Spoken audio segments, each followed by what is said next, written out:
Today, I'm begging for a strategy on how to secure Passholder previews. Then, I'll imagine my nightmares come to life on Tron. And finally, I'll tell you a story about a friend of mine who boarded the rock and roller coaster a little too fast and a little too furious. Let's go! Hello, I'm at Coco and the King on Instagram, and this is the Coco and the Kingdom podcast. Passholders out there, I have a question for you. What is your strategy for getting the Passholder previews? Because I am 0 for 2 at this point in time. I have never been able to secure a Passholder preview, although this last one hurt the most. It felt personal. I got an email for the Passholders, and it was like, "Hi friends, we're going to be sending you a very special email on the 16th, so make sure you look for it. We want you to ride Tron, because you mean so much to us. Wink, wink, pew!" I don't know what the pew was. Maybe it was a popper with some confetti in it. But I listened to them. And on the 16th, I showed up, started looking in my email very early in the morning. Nothing. It came in sometime after 9. I joined the queue with the very slow moving progress bar that felt like it was a personal challenge to me, that maybe they were seeing me through my camera, like, let's see how long this dummy will stay here. Because I did sit there from just after 9 to about a little bit before 2. And I watched that progress bar crawl. I was babysitting my computer, making sure it didn't go to sleep, not refreshing anything because it said don't refresh anything. And I should have known something was up, because it was like, remember friends, just because you're here doesn't mean you're going to get to see Tron. And I didn't. I never got there, because right before 2, my slowly moving progress bar finished the last quarter very quickly. I got super excited when I saw it go boop. So I was like, oh yeah, here I come. I'm going into the Tron. And maybe that's why this is happening, because I just said into the Tron. I'm fairly certain that is incorrect. But I have no real information. I did see the reboot when it came out, like, not too many years ago, or maybe it was 100 years ago. Time has no meaning anymore. But I did see it. I don't remember much of it, but I like arcade games. They're kind of cool. But anyway, what are your strategies for getting in? How are you securing these spots so quickly? By what in the power of Grayskull did you guys click? How did you click it? Did you wish something beforehand? Just let me know. Are you as confused as I am about it being old-timeyville? Like, put on your bonnet and apron and get in here and churn this Tron butter. Bloop, bloop, bloop, bloop, bloop, bloop, bloop, bloop, bloop, bloop. Granted, 1 ticket. I just don't understand why they don't use the virtual queue just for pass holders for the preview, so that we can book a day, get up in the morning, secure our virtual pass holder queue, and then go ride Tron. Instead, we're getting the Mary Poppins approach, where it's like, if the winds are in the east, click this link, and maybe we'll let you ride Tron. Too late. I'm confused and disappointed, but I will get on. I mean, these are not real problems. So to cope, I've been watching people enjoy themselves on YouTube, riding the ride, because right now it's just in the cast member preview, and on YouTube, it is everybody and their cousin Larry knows somebody who knew somebody who once ate a churro and talked to a cast member and got to ride this ride and put up a YouTube about it. But it has brought a little anxiety into me, because am I going to be one of those people that have the calves that don't fit with the little hot dog stick back there? Do you guys know what I'm talking about? It has a little lever that comes down right at your calf.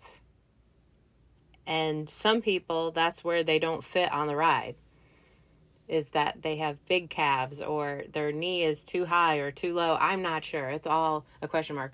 I'm an introvert, believe it or not. And I am not one of those people that just put myself on display at the front of the ride trying to maneuver myself into the seat to see like, oh, is this going to work out for me or not? I go with a dream, a wish in my heart and a twinkle in my eye. And so far, so good. But I might have to try that seat out. In defense of this ride, I've seen all different types of body types ride this ride perfectly fine. It seems to be the discrepancy is in leg, like maybe shin length and where your knees are or your calves. I don't maths. I have no idea about the science behind this ride. And I'm guessing that's there in case you get so excited at the thrill of this ride that you just pass out and are just flopping around. But the unknown aspect gives me anxiety about riding the ride. Am I going to be one of those people that they have to stop the ride, stop everybody's fun, and let me off, and then put the little spotlight on me, and I'll be like, sorry guys, guess I should have done better in school. And then I have to walk down a tunnel where they play sad music and a little tiny animatronic rain cloud follows me down. Is that going to happen to me? I feel that's what would happen to me inside. Because I'm afraid if my legs are short and it doesn't, then they're going to have to undo the ride. And like everybody's going to be like, what? Who didn't fit on the ride? Oh, that short girl? She must be such a disappointment to her parents. Like, no, please. Don't let that happen to me. Oh, that is the stuff of nightmares. Like, that is my nightmare. It's never happened to me yet, so I'm praying that it wouldn't happen to me now. But I am nervous about it.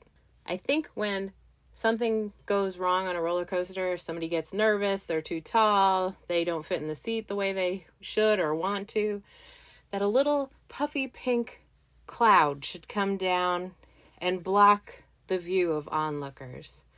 And maybe that song, so everybody's too busy singing to notice that somebody got off the ride unexpectedly. Then you could just be like, making my way off Tron, I don't fit on Tron. So you could just enjoy the music too and walk off with your pride still intact. Speaking of not fitting on a ride, this story is actually about fitting on a ride, but I will warn you, they might not be things that are appropriate for a young audience or for listening on full blast out loud at work in your cubicle. You have been warned. So, earmuffs, because this one is particularly sensitive. Disney does consider accommodating different body types and abilities when they're designing a ride. And a perfect example of that is a friend of mine who lives out of state. Her husband, who we'll call Jimmy, he didn't really get to ride many rides as an adult because he was so tall and so broad. He wasn't a fat man, but he was a very tall man and very broad man because of being so tall. So when he came to Disney and could ride everything, that was really exciting for him because there was always a place where, you know, there's certain rows where taller people can ride. And he got to ride the Rock and Roller Coaster featuring Aerosmith. And that was just so thrilling for him because he liked that band, he liked that music, and loved the stretch limo concept. So maybe he was distracted when he was getting on this ride. But anyway, he slips down into a seat. They come around the corner. And his wife is of my same mindset, that there are no spoilers when you know somebody's riding something for the first time. I do not tell anybody anything. I instead laugh with them and then talk about it at the end and remember when I was laughed at when I first rode something and it shocked the crap out of me. So she didn't say, like, hold on to your face, baby, because in about 3 seconds it's going to get melted off. She didn't do that. And she looks over and sees that he appears extremely nervous. He's holding onto the handlebars on the restraint. He's wiggling around, trying to like move himself around in the seat, sweating. He's talking, but she can't really hear him because of the crowd noise and the Steven Tyler in her ears. So she's just kind of nodding and thinking, oh, he's so scared. But he's going to love this in a second. He just has to make it through this part. And 3, 2, 1. But Timmy starts yelling nonsense gibberish like, oh no! Oh no! And she thought, he loves it. He thinks this is thrilling just like me. And she's like, that's right, baby.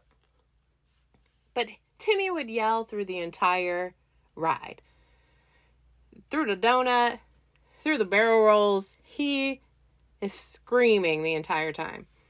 So they get to the station, the venue, at the other side. She gets out all thrilled and pumped up to talk about it. Looks back and Jimmy is still kind of fumbling out of the seat. And he's also kind of scrunched down. So she's like, oh my gosh.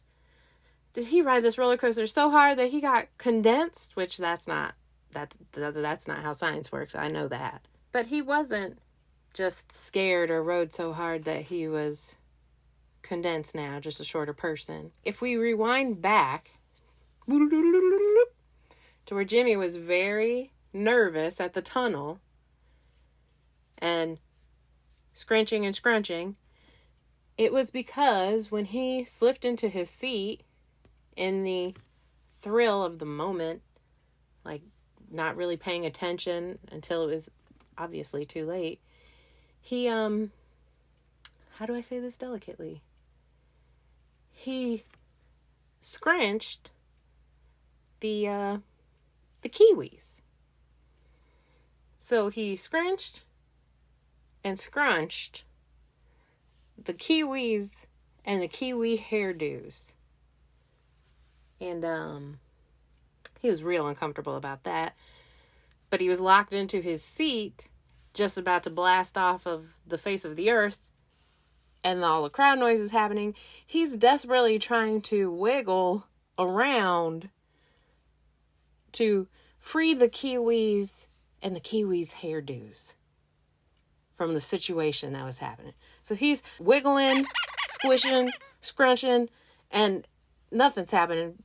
He did not free the kiwis. So when it was like, are you ready to rock? 3, 2, 1, boom! His kiwis are set on fire. What he was actually yelling was, oh no!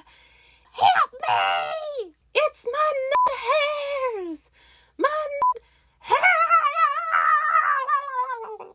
Those kiwis are aflame and just blasting through 3 minutes to hell because the kiwis had just been ripped free of their hairdos.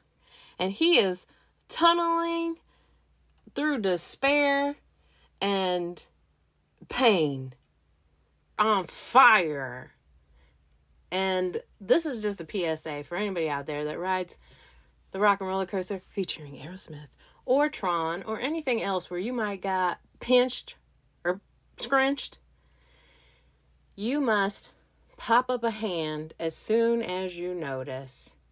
Preferably when you're still in the queue and not barreling through a donut in Hollywood. Just discreetly stand up and sit back down and free those kiwis. Because the only one watching out for your kiwis is you. This has been The More You Know. Also interesting about Rock and Roller Coaster, I had a friend that once worked on that attraction, and I just asked her what was the craziest thing anybody ever left behind on the roller coaster, and she said, shoes. They would just leave their shoes behind, but she said that wasn't even the worst part of it. It was that they didn't even come back for the shoes. So she always wondered, what did they do? Like, how did they forget them? I don't know. If you're ever out in Hollywood studios and you see some bros out with the toes out, you'll know. They're just on Rock and Roller Coaster. Don't make a big deal about it, brah. This has been a Coco and the Kingdom podcast. Thanks for listening.